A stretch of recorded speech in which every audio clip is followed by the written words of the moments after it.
Bienvenue sur Le Crossman, le podcast français 100% MX. Ici, on parle après-course, tests, interviews, conseils, motolife, récap et bien plus encore. Venez écouter ce qu'il se passe devant et derrière la grille de départ. Case.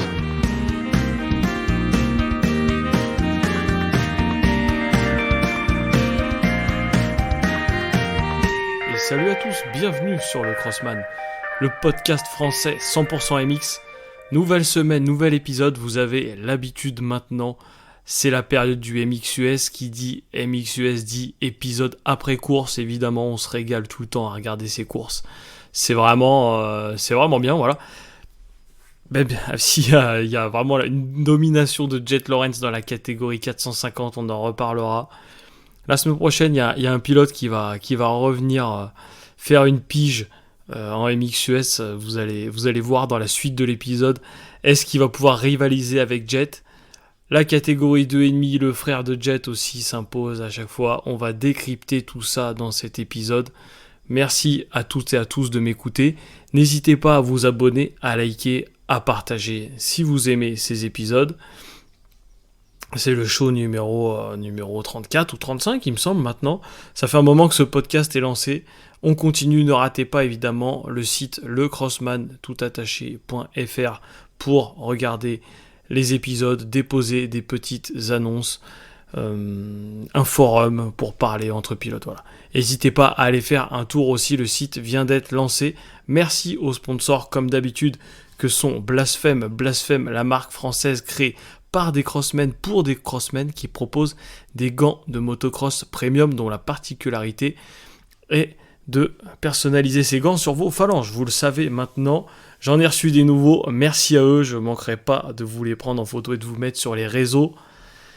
Comme d'habitude, si vous avez des questions, n'hésitez pas à me les poser sur les réseaux sociaux, je n'hésiterai pas à vous répondre sur le podcast. Si vous avez des idées aussi également, n'hésitez pas à me les dire. Le podcast est également sponsorisé par le site d'accessoires, de pièces et d'équipements MX Enduro et Route aux motos qui propose un large choix de produits au meilleur prix toute l'année. Vous équiper, améliorer, entretenir et restaurer votre moto n'a jamais été aussi simple. Pour en savoir plus, allez sur le site OHmoto, oh-moto au pluriel.com et sur les réseaux sociaux à OHmoto. Merci à eux. Nouvelle semaine du MXUS, c'était la 3e épreuve du Pro Motocross, voilà, à Thunder Valley dans le Colorado. Comme d'habitude, très très beau terrain sur la colline, un des plus beaux terrains de l'année selon moi. La terre hyper meuble, des ornières très très longues, un terrain super défoncé. Franchement, on en a eu, on en a pris plein les yeux. Fallait avoir surtout un pilotage technique pour s'en sortir. Et les pilotes les plus techniques sont ceux qui ont bien marché ce week-end. Hein. Il y a eu des très bons privés aussi qui ont fait de bons résultats. Bravo à eux. Et voilà, on va faire un petit résumé flash de cette course. On va pas faire comme d'habitude en analysant manche par manche. Je vous propose de faire un récap au vu des classements généraux de la journée. Et pour changer, on va commencer par la catégorie 450 avec, comme je l'ai dit, domination de Jet Lawrence qui, depuis le début de l'année, a fait 6 sole shots sur 6, a mené tous les tours, 6 victoires, 50 points, premier overall de la journée. Jet Lawrence avec son style impeccable et sa technique vraiment parfaite. Il montre qu'il est là, même si c'est un rookie dans la catégorie 450. Il montre qu'il a un pilotage très propre et en plus réfléchi, intelligent. Il sait se poser. Vraiment, il va faire mal. Voilà, on a un peu du mal à voir qui c'est qui pourra le détrôner. C'est vrai que c'est vraiment dommage à ce niveau-là parce que voilà, il va falloir vraiment qu'il ait un pépin physique ou alors un problème mécanique pour le détrôner. Parce que là, vous avez pu voir aux essais chrono dans les 2 manches. Déjà, il prend des bons départs. Après, il fait un tour ou 2 pour s'envoler au tout début. Et après, il applique son pilotage et sa technique impeccable tout le long. Il maintient le gap. Il termine quand même à 30 secondes du deuxième en première manche. et entre 5 et 10 secondes, il me semble, à la deuxième manche.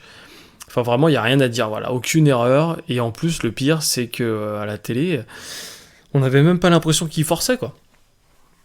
Donc, en plus, je pense qu'il forçait pas, je pense qu'il roulait à 80% de ses capacités. Si jamais derrière ça remontait, il pouvait remettre un petit coup de collier, comme il l'a fait d'ailleurs lors de la seconde épreuve à Hangtown. En deuxième manche, Plessinger, on aurait pu penser qu'il avait de quoi aller chercher Jet, et puis là, Jet, il s'est dit, il remonte à 3 secondes. Le petit cowboy derrière, faut quand même que j'avoine un peu. Il est remonté. Donc vraiment, voilà, ça va être dur de faire mieux. On verra bien. Est-ce que il va gagner les 22 manches de l'Outdoor US? On verra. Est-ce que c'est trop tôt pour en parler? Peut-être. Mais on manquera pas de suivre ça. Vraiment, l'Australien en grosse forme. Je pense qu'il n'y a rien d'autre à dire à part technique parfaite, surtout sur des terrains défoncés comme celui-là. Bravo à lui. La deuxième place pour Aaron Plessinger. Le petit cowboy avec son chapeau KTM Red Bull, comme d'hab, là, qui fait 4 et 2. Voilà, c'est vraiment... c'est dommage, hein. Première manche, il aurait pu mieux faire, mais voilà. C'est vrai que la collision avec Dylan Ferrandis au début de la manche, où il y avait les deux ornières qui se recroisaient, n'a pas joué en sa faveur. Il est quand même remonté de très très loin pour finir à la 4e position. Donc belle remontée d'Aaron Plessinger avec son style vraiment atypique, hein, les coudes en bas, la tête un peu derrière. Et alors lui, c'est un peu l'opposé de Jed Lawrence, mais ça marche. Ça marche, 4 et 2 de la deuxième manche. Vraiment, pour moi, c'est le deuxième homme le plus rapide de ce championnat pour l'instant, devant Webb et Ferrandis. Vraiment, voilà. À mon avis, il peut faire une belle place au championnat. Après, pour aller chercher Jet Lawrence, ça va être très très dur. Et il l'a dit lui-même, hein, dans l'interview qu'il a fait chez Pulp MX. Ça va être dur, mais bon, on sait jamais. Hein, si jamais il y a un problème dans une manche de Jet Lawrence, il peut aller gagner une manche largement. Le petit Aaron, franchement, bravo à lui. 3e place, Cooper Webb, là aussi pas étonnant. 2e en première manche. 5e en deuxième manche, un peu moins bien. 4e place d'Adam Cianciarulo, qui fait 3 et 6. Pareil, est-ce que un petit arm pump en deuxième manche pour finir à la 6e place, c'est fort possible.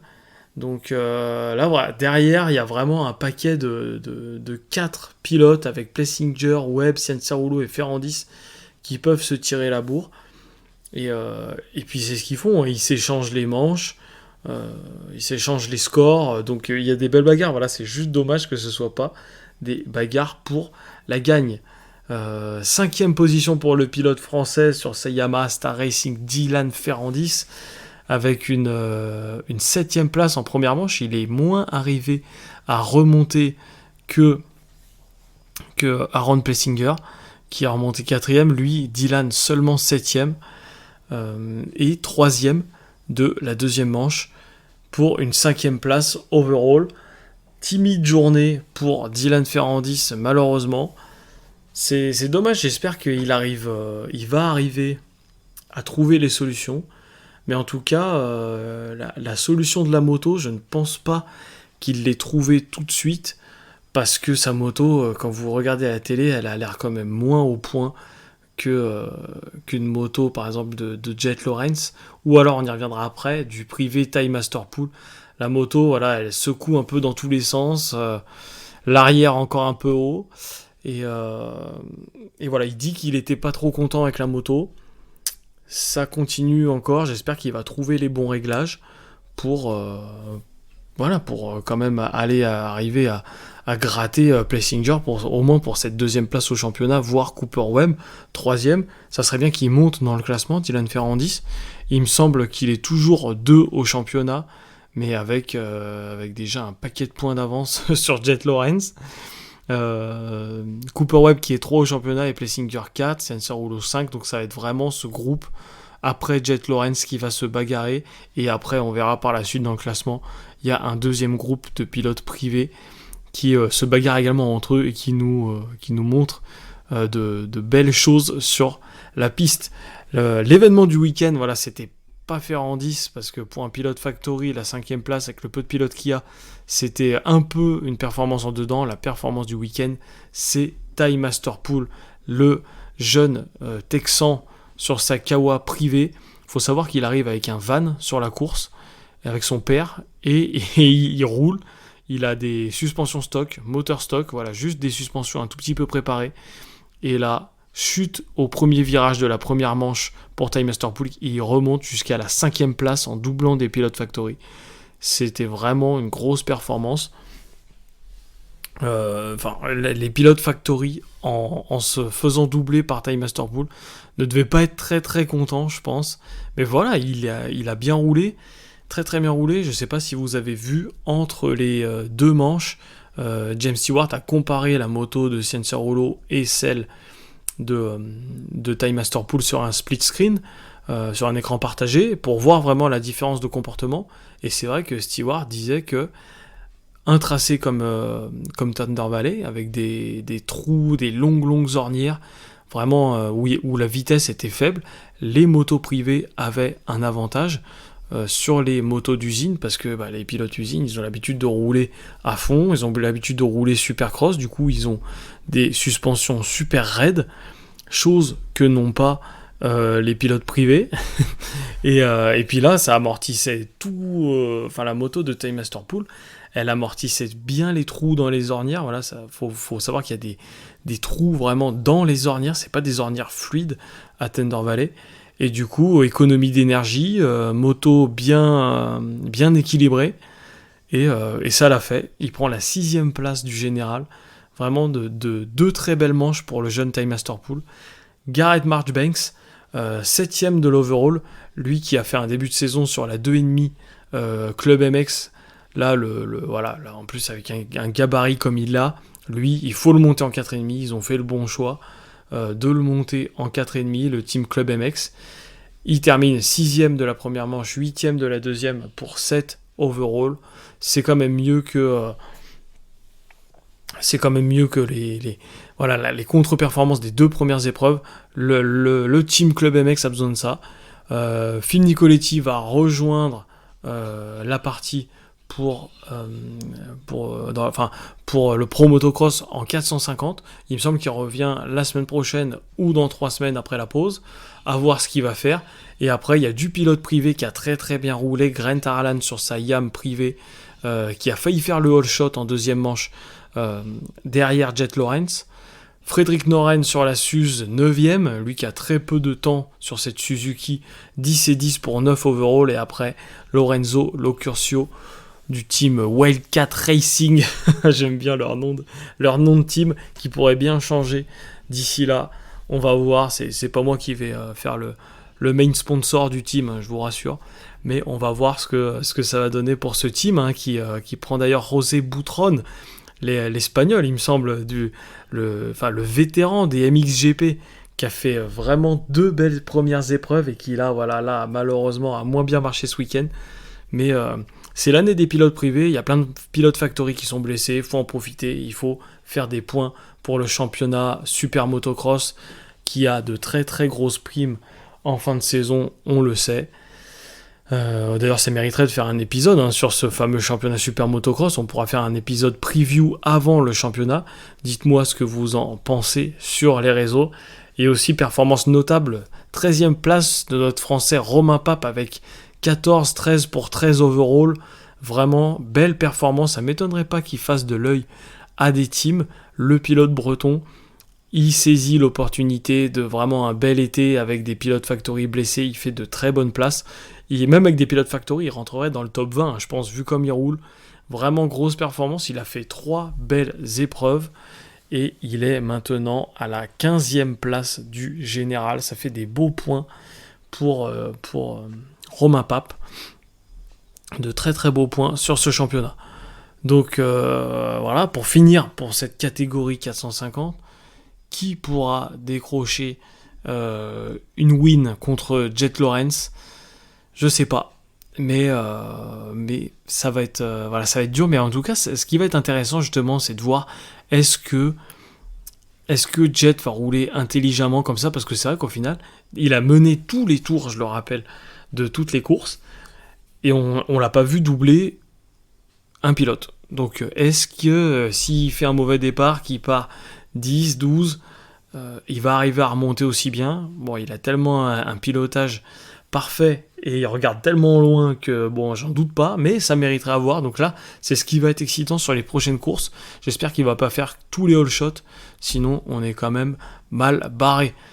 Voilà pour le résumé de cette catégorie 450 du MX de Thunder Valley. On va maintenant passer à la catégorie 2,5, là aussi avec une épreuve qui se ressemble pour le leader Hunter Lawrence, avec une première manche où il fait pas un super départ, il doit remonter à travers le paquet. Et ce que j'aime bien, c'est qu'il remonte, mais il remonte vraiment intelligemment et calmement. Il prend son temps, il brusque pas les choses, et au final ça marche, il fait pas d'erreur, il remonte à la 2e place de la première manche, et à la 2e manche il gagne.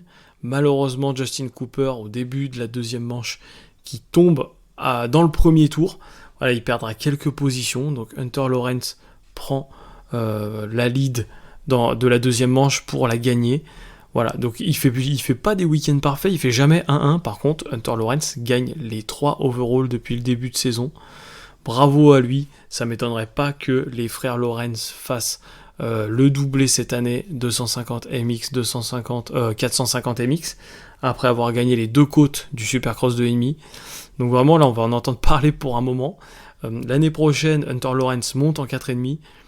Voilà, il va y avoir team full Lawrence chez HRC. Ça va être vraiment intéressant de suivre tout ça.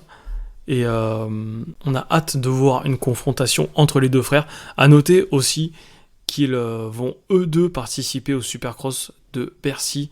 Ils devaient déjà le faire l'année dernière. Ils ont pas pu le faire au dernier moment. J'espère que leur promesse va être tenue cette année et qu'ils vont participer. Ça serait vraiment bien de voir les Australiens sur le sol français cette année.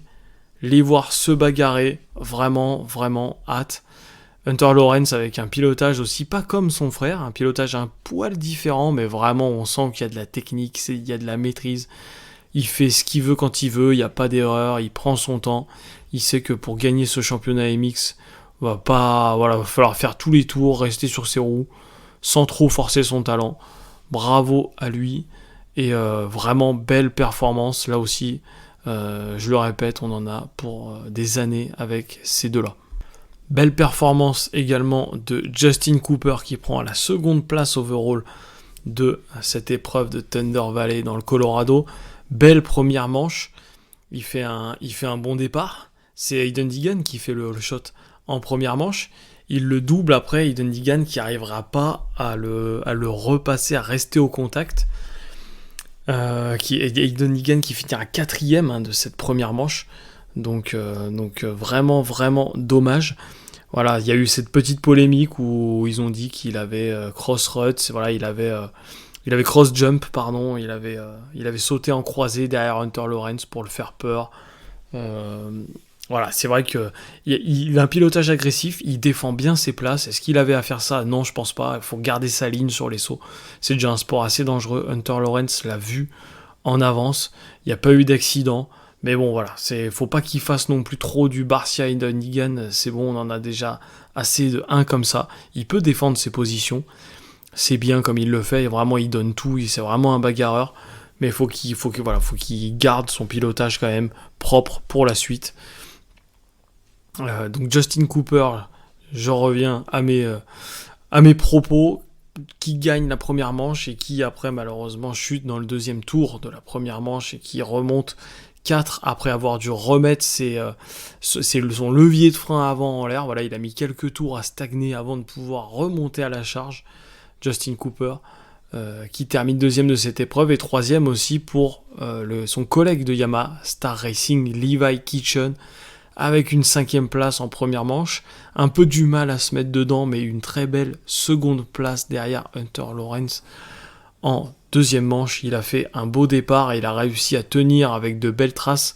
Ce pilote qui est d'ailleurs assez grand dans les ornières, avec un style un peu à la DV, à la David Villemain. Très belle performance de sa part.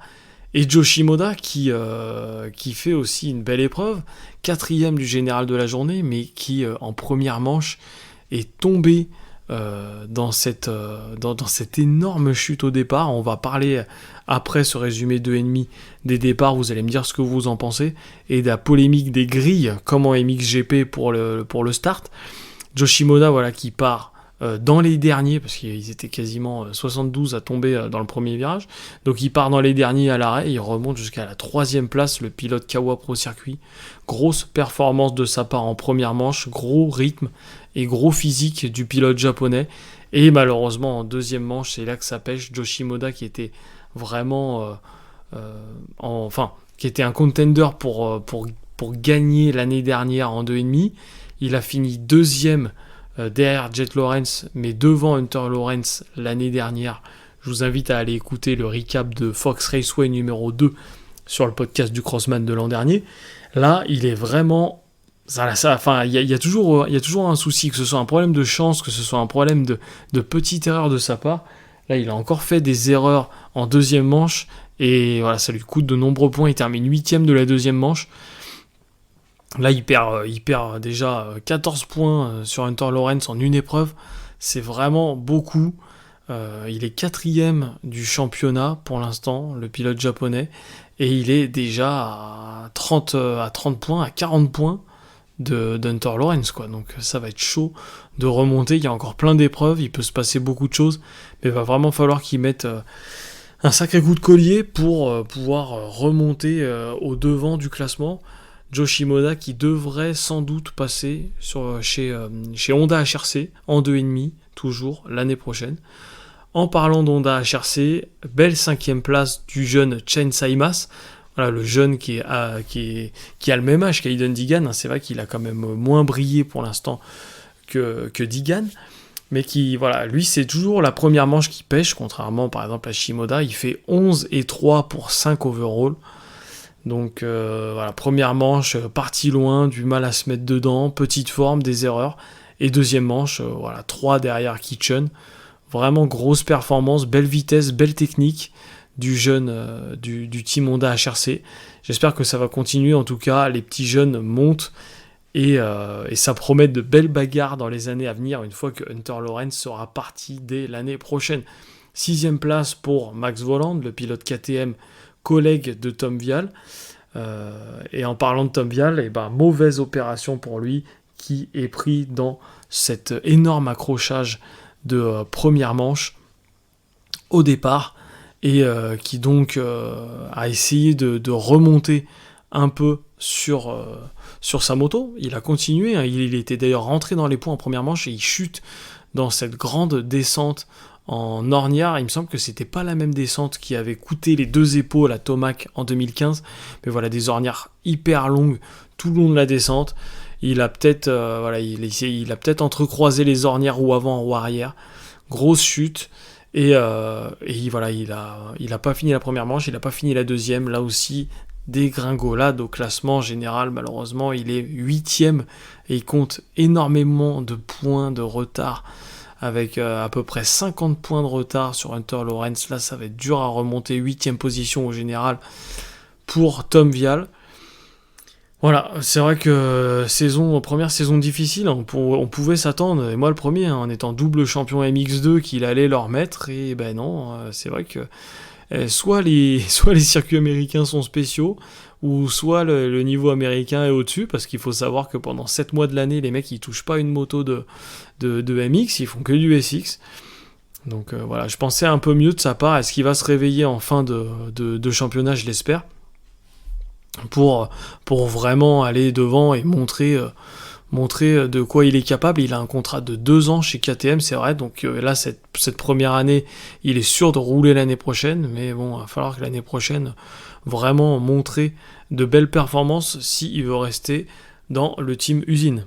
Derrière Max Voland, on a les coéquipiers que sont Aiden Deegan et Jordan Smith. Jordan Smith qui prend la 7ème place overall avec 2 6e places. Des manches, c'est sa place, hein. Vraiment, c'est sa vitesse. Voilà, je monter dans le top 5 peut-être sur une manche, mais vraiment, je pense que sinon, il va être entre 5 et 10. Lui qui a signé pour 1 an avec le Team Yamaha Star Racing. Donc là, il est sur ses dernières épreuves, ça sera fini après l'outdoor US. On verra ce que sera la suite pour Jordan Smith, son avenir, on verra. On aura l'occasion aussi d'analyser tout ça plus à l'automne. 8e position d'Aiden Egan avec quand même une belle 4e place en première manche, mais 9e de la deuxième manche avec beaucoup d'erreurs aussi. C'est vrai que là, des erreurs plutôt de rookie, lui qui avait montré qu'il avait la vitesse et qui faisait pas trop d'erreurs. Là, sur un tracé très très technique, un des plus techniques de l'année de Thunder Valley, il n'a pas réussi à être constant, à avoir un pilotage propre. Le jeune de chez Yamaha, 9e place en deuxième manche, 8e overall. Et voilà, déception encore pour RJ Hampshire après l'épreuve de Pala, vous vous en souvenez, le premier épisode après course des podcasts du Crossman.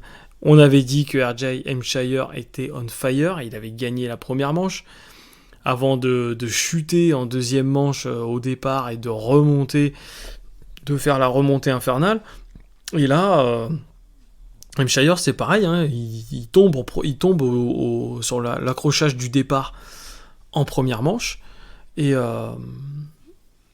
il remonte à la 8e position, et des erreurs en deuxième manche font qu'il termine 7e pour 8 et 7 pour 9 overall. Voilà, c'est pas cher payé. Il a déjà beaucoup de points de retard. Voilà, moi je le voyais comme un des favoris au titre après l'épreuve de Fox Raceway, et pour l'instant il est 5e du général avec 40 points de retard sur Hunter Lawrence.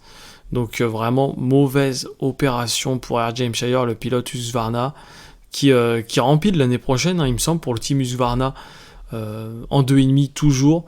Donc c'est pareil, il y a beaucoup de pilotes aussi en 2,5, voilà, le niveau est plus homogène qu'en 4,5, il y a plus de pilotes, donc en fait ça fait que à chaque fois qu'il y a des erreurs de l'un et l'autre, ça mixe les classements, et du coup faut être constant pour être devant. Pour l'instant c'est Hunter Lawrence qui répond le plus à ces exigences-là, et qui donc est premier, loin devant. Et on va finir avec le top 10 de Jalix Wall, le jeune de chez Husqvarna, le collègue de RJ Hampshire, un peu plus discret, 10-10 pour 10 overall. Et derrière on a le jeune Ryder Di Francesco à la 11e place sur sa Kawa Pro Circuit. Voilà tout pour le résumé de cette épreuve 250. Et avant de finir cet épisode, j'avais envie de donner un petit coup de gueule, parce que c'est vrai que je trouve que c'est vraiment dommage. On n'a pas forcément tous besoin de faire comme le MXGP. Enfin, comme si je bossais pour le Pro Motocross. Hein. Les ricains, jusque-là, partaient derrière la grille de départ sur la terre, en faisant une ornière classique, en préparant l'ornière avec les pieds. Voilà, les mécanos avaient un peu de boulot, fallait de la technique. Et là, maintenant, ils ont adopté le système de grille, donc comme en Supercross et comme en MXGP. Donc c'est vrai qu'en Supercross, les grilles, ça fait déjà quelques années qu'ils y sont, et je trouve que c'est pas mal parce que dans un stade, les départs sont plus courts, donc ça aide, et en tout cas en termes de logistique surtout, ça aide les teams à avoir tout le temps un bon départ et à prendre une bonne vitesse sur des départs courts pour les pilotes. Par contre, en catégorie 4,5, en pro motocross, je trouve ça vraiment dommage, parce que ça enlève un skill. À force d'écouter les commentaires en anglais, je sais même plus parler français, ça enlève un geste technique à faire pour les pilotes pour faire un bon départ. Là maintenant, vous avez les grilles derrière, vous avez les blocs fourches, vous avez le petit contour qui indique le bon régime moteur qu'on peut mettre sur le garde-boue, et vous avez une map spécialement pour les départs dans votre boîtier d'injection. Donc en fait, le mec, il met l'embrayage, il fait mordre un peu l'embrayage, il met la poignée à fond, il a mis sa map start, il est sur la grille, il a mis le bloc fourche à fond, il lâche, hop, il n'y a plus aucun geste technique, tout le monde peut réaliser un très bon départ, tout le monde arrive à Mach 15 avec la grille au premier virage, et forcément il y a des chutes tout le temps. C'est la 3e épreuve avec une grosse chute au départ, sur 3, avec des blessés. Là on a vu Guillaume Fares se péter le bras chez Yamaha Star Racing. Donc au bout d'un moment, c'est bon. Moi ce que j'aimerais bien, le bloc fourche, pourquoi pas, ça aide à moins faire de wheelie. Mais voilà, il faut enlever la map de start, il faut enlever le compteur de tour et il faut enlever la grille. Comme on fait nous en ligue, et ça nivelle, ça nivelle pas du tout le départ. Il y en a qui partent super bien, il y en a qui sont à l'arrache, du coup il y a moins de monde qui s'empile au premier virage, et forcément il y a moins de chutes. Tout le monde freine pas comme des porcs, comme des glands à la fin, pour faire le all shot. Donc vraiment, dites-moi ce que vous en pensez. Ça tourne pas mal quand même, cette discussion dans le paddock US. C'est les teams pourtant qui ont voulu ces grilles pour justement pour que ça les aide au niveau des boîtiers d'injection à faire des bonnes maps pour le départ. Parce que si vous partez sur une ornière en sable ou sur une ornière en terre molle ou en terre dure, c'est sûr qu'il va pas falloir la même map de départ. Donc ils ont voulu simplifier les choses et que ce soit plus homogène, mais pour moi c'est moins safe. Les pilotes arrivent plus fort, ils freinent tous en même temps, ils arrivent tous au même niveau et du coup il y a des gros crashs et on l'a vu, 3 épreuves d'affilée qu'il y a un crash sur 3 épreuves, on verra la semaine prochaine. Sinon il va vraiment falloir que l'AMA réfléchisse à tout ça, parce que c'est vrai qu'en MXGP il y a rarement de chute au départ, il y en a, mais les départs sont faits en fonction que la grille intérieure est la meilleure, et du coup tout le monde se fait pousser à l'extérieur. Tous les départs de tous les circuits en MXGP c'est comme ça. C'est pas le cas du tout en Pro Motocross, où il y a des départs vraiment bien variés et on peut faire un super start du milieu de grille. Donc il va falloir voir ça pour la suite, on manquera pas d'analyser tout ça dans le futur. Voilà pour cette analyse de la 3e épreuve du Pro Motocross à Thunder Valley. J'espère que ça vous a plu, qu'il y avait assez d'analyse technique, assez d'analyse de pilote. Dites-moi si j'ai loupé des trucs, c'est l'occasion de discuter sur les réseaux sociaux ou sur le site lecrossman.fr. Allez faire un tour. Merci encore aux sponsors que sont Blasphème, qui propose des gants minimalistes qu'on peut personnaliser sur les phalanges. Allez faire un tour sur le site blasphème.co et sur les réseaux sociaux à Blasphème Racing, et également au site d'accessoires et de pièces MX Enduro et Route aux motos. Merci à eux. Comme d'habitude, je le répète, n'hésitez pas à liker, partager, à vous abonner sur les plateformes de podcast. Merci à tous et à toutes. Je sais qu'il y a pas mal de monde qui m'écoute, vous êtes de plus en plus nombreux. Merci, c'est comme ça que ça marche et que ça pourra continuer à marcher. Merci aux sponsors, on se retrouve la semaine prochaine pour un épisode soit race day ou soit après course, on verra. Dites-moi ce que vous préférez. La parole est à vous. En attendant, bonne fin de semaine. Ciao, ciao.